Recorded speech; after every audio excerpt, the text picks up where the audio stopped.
get this thuggery, because that's what it is, thuggery. That was our Washington insider and longtime D.C. resident Armstrong Williams describing the crime in D.C. as some leaders in the city try to downplay the violence. While the mayor makes the claim crime has gone down from its peak in 2023, statistics show it's still way higher than the national average. Last year, the district had the highest homicide rate in the country per capita, nearly 6 times higher than New York City and also higher than Atlanta and Chicago. The number of juveniles arrested in Washington, D.C. has gone up every year since 2020, with many of those teens with prior arrests for violent crimes. Vehicle theft also 3 times the national average. Carjackings, in fact, increased 547% between 2018 and 2023. Last year, they were down, but still triple the number compared to 2018. If we're going to play the comparison game here, we're joining us this morning to break this down and give us some clarity when it comes to crime stats is the former head of the Chicago Police Department and veteran retired FBI Special Agent in charge, Jody Weis. You know a little something about crime stats, working for both the feds and also for a huge city like Chicago. The FBI's own website, Jody, has a warning that the numbers they report should not be used for comparison because every jurisdiction reports crime in different ways, and there's been a dramatic change in reporting crime, period. Explain this. Yeah, what's that old saying? There are 3 types of lies: lies, damn lies, and statistics. So it's a good point, Jan.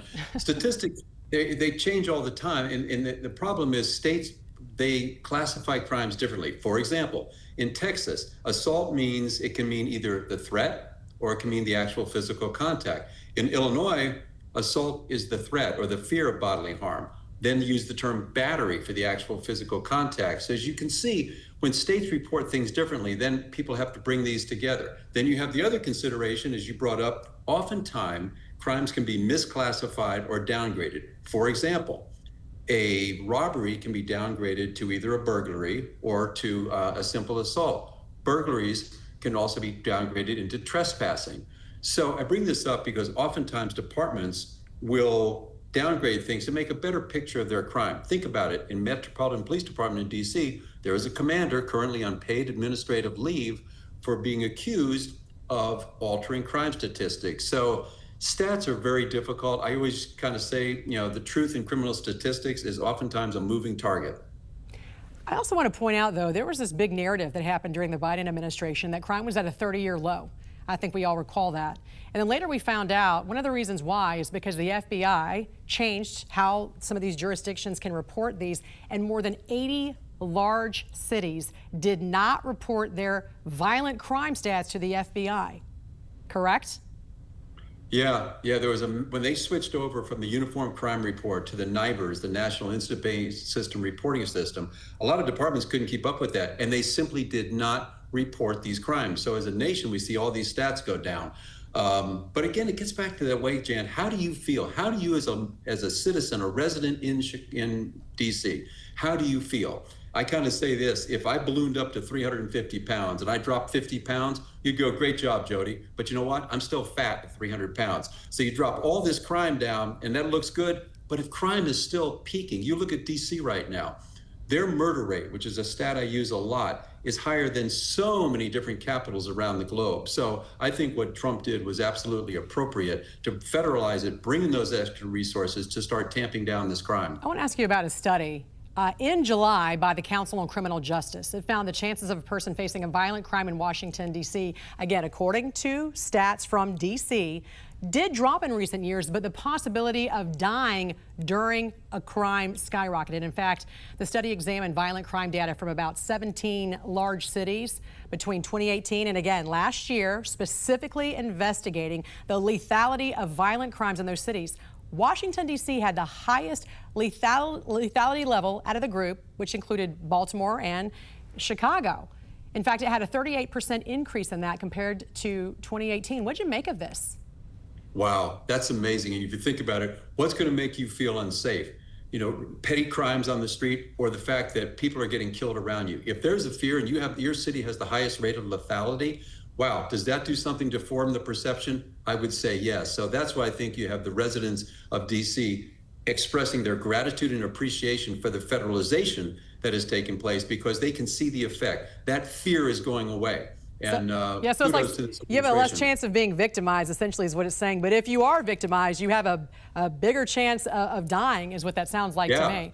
Now, one thing that's not being disputed, quite frankly, from either side, because there is this curfew here for juveniles, is that there has been this rise in juvenile crime. Why do you think D.C. specifically and some other major cities is seeing this? Well, the council put forth some ordinances and some laws that make it hard to charge juveniles as adults. And I'm not opposed to that. If a good kid makes a mistake, maybe he steals a car, but nobody gets hurt, you know, should that kid be given a break? Should he be kept from going into the criminal justice system? Perhaps. But when you've got 13, 14, 15-year-olds doing armed carjackings, why are they doing that? Because there's no deterrence. And the laws have to change a little bit. You got to let Janine Pirro prosecute these kids as adults. Because when you're doing an armed carjacking, and they've done, I think, 13 and 15-year-old females caused a carjacking that caused the death of someone. Why are they doing it? Because there's no deterrence. And that's what we have to get, is to deter young men from making bad choices. And there's plenty of repeat offenders. We have seen that too with these juveniles. You mentioned earlier that it should be determined as far as the measurement of what is too much crime. Quite frankly, one crime is too many, one homicide is too many, as we know. So what do you think is the most accurate way to evaluate violent crime and its impact on the community if we can't trust these statistics, if they are being manipulated? Yeah, the best way for me is to talk to people. If you've been a victim of violent crime, you could care less about any statistics that come out. So talk to the people. I did a lot of town halls in Chicago, and you would hear the stories, and you could start feeling it. Do people feel safe? And that's the thing. If you're going to track crime numbers, though, the ones I always look at, Jan, are murders. Murders are hard to downgrade.